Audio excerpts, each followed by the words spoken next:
Kita lanjut lagi nih ya, kita bicara masalah tentang sholat duha ini, kita bicara banyak orang yang bilang kalau ini dapat mengalir deras rezeki kita dan juga bilang juga banyak bisa menyampaikan rezeki dari arah yang tak disangka-sangka, ini Masya Allah luar biasa. Nah pertanyaannya, ini kapankah waktunya kita berdoa? Ya, apakah setiap sujud kita pada saat kita sholat atau setelah sholat dulu selesai baru kita berdoa minta rezeki sama Allah juga. Nah ini Masya Allah kita minta penjelasan sama guru kita nih. Dan juga kalau doanya sedikit kali ya dari guru kita. Silahkan Habib Usman tafadhol. Jazakumullah khair Mas Fadli. Afwan Habib Nabil. Siap. Afwan Syam. Bismillahirrahmanirrahim. Assalamualaikum warahmatullahi wabarakatuh. Waalaikumsalam warahmatullahi wabarakatuh. Alhamdulillah. Alhamdulillahil wahidil ahad. Alladzi lam yalid wa lam yulad wa lam yakul lahu kufuwan ahad. Laisa kamitsli syai'un wa huwas samiul basir. Summa fasalli wa sallim wa barik ala sayyidina wa habibina wa syafi'ina wa maulana Muhammadin sallallahu alaihi wasallam wa sahabih wa azwajih wa dzurriyyatihi wa ahlul baitihi wa ansarihi wa sahari ma ba'du. Segala puji bagi Allah Subhanahu wa taala yang telah memberikan kita nikmat iman, nikmat sehat walafiat, yang insyaallah penonton di rumah mendapatkan ilmu yang bermanfaat dari guru-guru kita. Amin. Sehingga bisa diamalkan untuk dirinya, Amin. Suaminya, istrinya dan anak-anaknya. Amin. Insyaallah mendapatkan keberkahan dan keridhaan Allah Subhanahu wa taala. Amin amin ya Allah ya Rabbal alamin. Apakah boleh salat duha setiap sujud doanya meminta rizki yang banyak atau minta ini itu dan lain sebagainya? Atau doanya setelah selesai salatnya nih? Setelah salat atau pas lagi sujud? Dua-duanya diperbolehkan. Mau ketika dalam keadaan sujud berdoa diperbolehkan, setelah selesai salat juga diperbolehkan. Maka mintalah kepada Allah Subhanahu wa taala sebanyak-banyaknya dan mohonlah kepada Allah Subhanahu wa taala di dalam sebaiknya di dalam sujud terakhirmu. Karena apa? Karena dalam sujud terakhir itu lebih baik.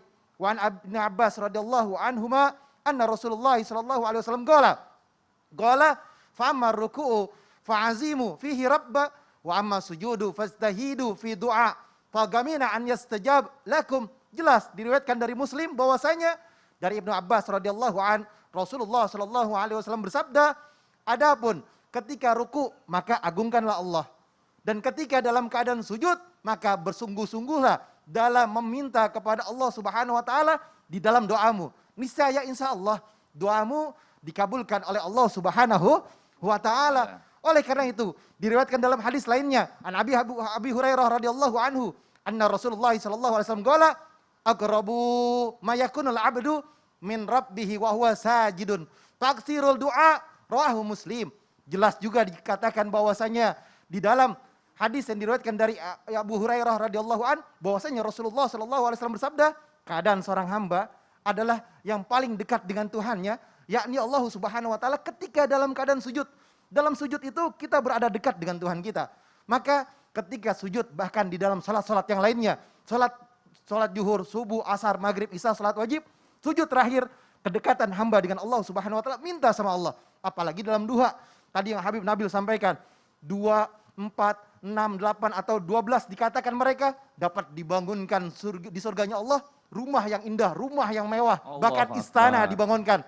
Bukan hanya di sana, tapi ketika kita minta kepada Allah di dunia, niscaya berharap Allah Subhanahu wa taala berikan apa? Berikan rizki yang banyak, yang berkah untuk ibadah kepada Allah Subhanahu wa taala dengan sebaik-baiknya ibadah. Bahwasanya Allah Subhanahu wa taala berfirman juga, wahai anak Adam, laksanakanlah untukku 4 rakaat. 4 rakaat di awal siang, atau aku cukupi dirimu dengan salat akhirmu yang disampaikan Habib Nabil tadi. Kalau kita salat nih, sekurang-kurangnya 4 rakaat deh. Sekurang-kurangnya, tapi kalau bisa 12, Masya Allah. Kalau misalkan bisa 12 rakaat, wah hebat. Dicukupin kebutuhannya sebelum sampai siangnya. Dicukupi kebutuhannya sebelum sampai sorenya. Jadi siapa orang yang bermunajat, yang meminta kepada Allah pada waktu duha, niscaya Allah kabulkan doanya untuk kebaikan dunianya dan kebaikan akhiratnya. Amin ya Allah ya Rabbal alamin. Ini pertanyaannya nih ya, 2 rakaat, 4 rakaat, 8 rakaat, 6 rakaat. Ini bagaimana kalau seandainya yang 4 rakaat ini disambung langsung 4 rakaat, boleh nggak katanya gitu? Nah ini yang menarik, kalau misalkan sholat siang itu 2, 2, 2. Oh. Beda dengan sholat malam. Iya. Kalau sholat malam itu boleh 4. Oh, Masya Allah. Boleh Jazakallah. digabungkan. Ya, terima kasih banyak Bib ilmunya Bib. Ini kadang-kadang pertanyaan orang kan banyak nih ya kan. Kalau saya kan perwakilannya, Betul. perwakilan Jadi netizen. Sholat duha itu disunahkan 2-2-2-2. Masya Allah. Jazakallah khairan, kasiran. Makasih Khair, banyak Bib insyaallah. atas penjelasannya. Nah, sekarang ada pertanyaan lagi nih Bib nih ya. Kalau kita bicara masalah tentang sholat duha ini kan banyak kita dengar katanya kan banyak menarik rezeki, apa segala macam.